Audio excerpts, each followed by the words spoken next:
I want to continue along this line of thinking of kind of what is the basic nature of human beings, because so much of our political dialogue is and action are shaped by that belief system about who we are as humans and how we should react to others and how we persuade others and how we accomplish things, how we do things, how do we make things happen.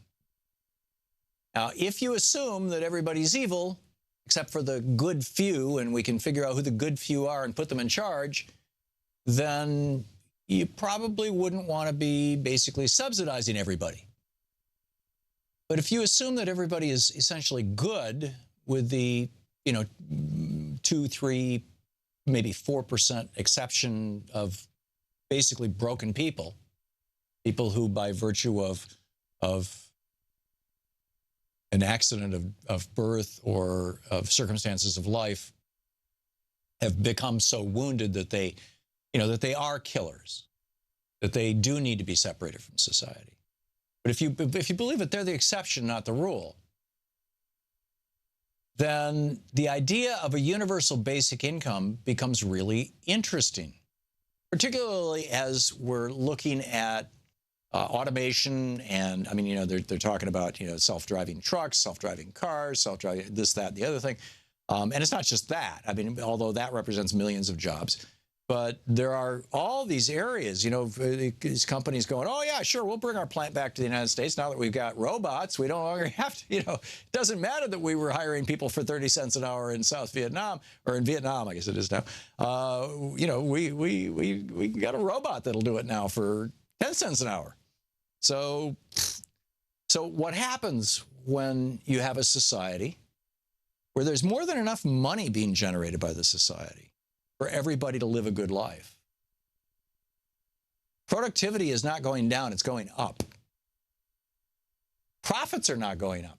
Corporate profits this last year, 2016, were the highest in history. In history. Now, a large part of that is that, they've figured out ways to manipulate pretty much everything so that they, being CEOs and managers and boards of directors of big corporations, so that they can, maximize their profits and minimize their expenses. And, part of it has to do with dumping the expenses on us.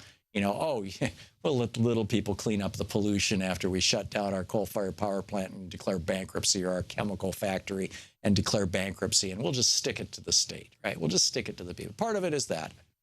Part of it is figuring out, hey, let's buy a politician and have him write something into the tax law that gives me a tax break, that sort of thing. But the net, the kind of bottom line on all this stuff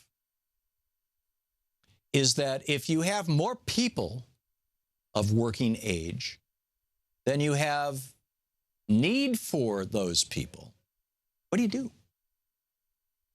I mean, we know when the situation is reversed, what happens.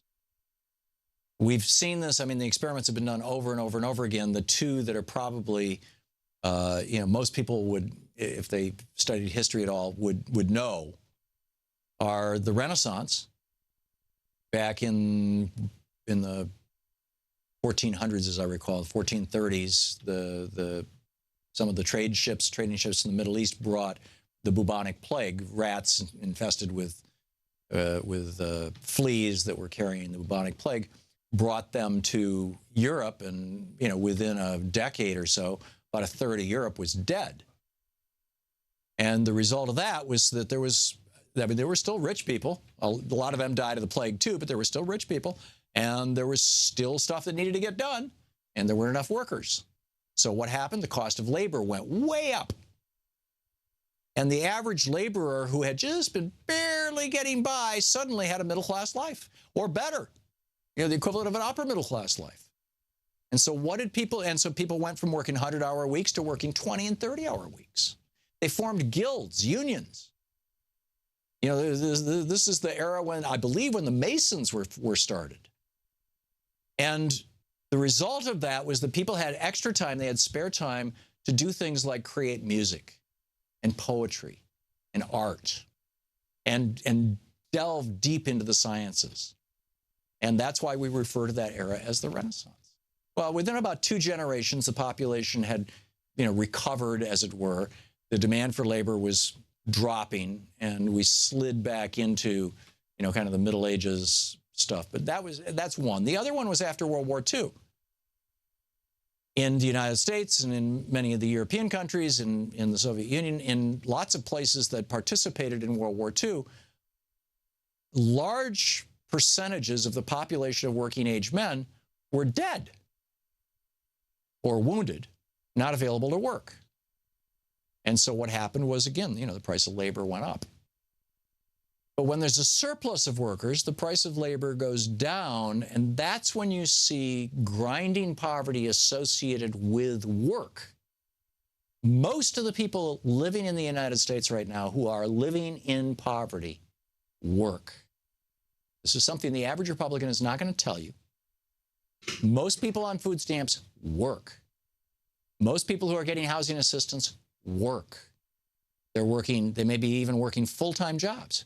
It's just that the pay is so low that they can't live on it. And so we've got to supplement it.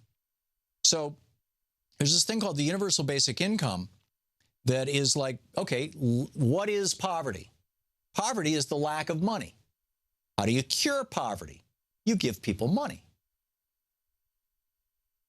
If the top tax rate had remained where it was prior to Ronald Reagan, we've seen productivity continue going up since 1980. But average working person's wages have actually declined. Family income has been flat. But very wealthy people, their wealth has exploded. If they had been taxed and that wealth had been redistributed, I know this makes conservatives' heads explode, average working people, would be making in the neighborhood of 100 grand a year. I mean, the math is not all that hard to do. Time magazine did a whole special on this, predicting it back in '67, I think it was. I included lengthy excerpts from it in my book, The Crash of 2016. So if the solution to poverty is give people money, give them some money. Alaska does this with the Alaska Permanent Fund.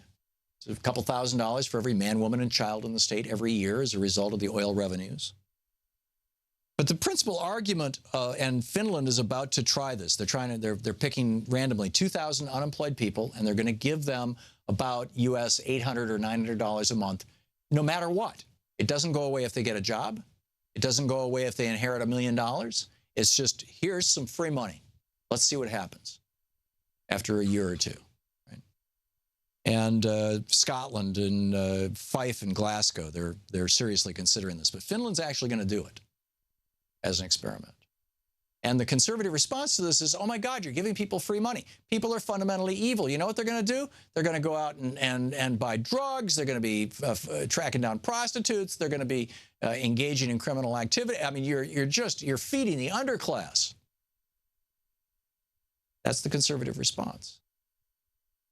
But the fact of the matter is, again, this is, sort of like my epiphany from the previous hour, Like people, when they learn that they're going to die, they don't, suddenly go out and kill people because they always wanted to all their lives, but they were afraid of the death penalty. But here's, epiphany number 2. We already have a universal basic income. In other words, people getting money that they didn't work for. Just free money. And we have had it for as long as civilization has been around. It's just that it has only applied to the top 1%. Matt Brunick wrote this brilliant piece. I had him as a guest on our TV show last night. It's over at medium.com. The headline is, the UBI, Universal Basic Income, already exists for the 1%. And he talks about how, there's all these people, George W. Bush, he was born into the trust fund. He was born a millionaire. Does that mean that, so he's got, universal basic income, right? Does that mean, therefore, that he's doomed to be a ne'er-do-well? Well, for a little while he was, actually, and then he kind of recovered from it and got through it. But Matt Brunick writes, if passive income is so destructive, then you'd think that centuries of dedicating 1/3 of national income to it would have burned society to the ground by now. Yes, 1/3 of national income is going to wealthy people who don't actually work for it. It's because they were, they inherited it, or at some point, way back they had invested it, and here it comes. In 2015, he says the richest 1% of people in America received 20% of all the income in the nation, which is to say 10% of all national income is paid out to the 1% as capital income. In other words, free money. 1 in 10, he says, let me reiterate, 1 in $10 of income produced in this country is paid out to the richest 1% without them having to work for it. The average person in the top 1% receives an UBI, and free money, equal to 7.5 times the average income in the United States. So here we have what could be the new model for a new kind of an economy, a new renaissance. The opportunity for people. Now, all it's going to take is you're going to have to tax some billionaires and some big corporations and pass out some free money to working people.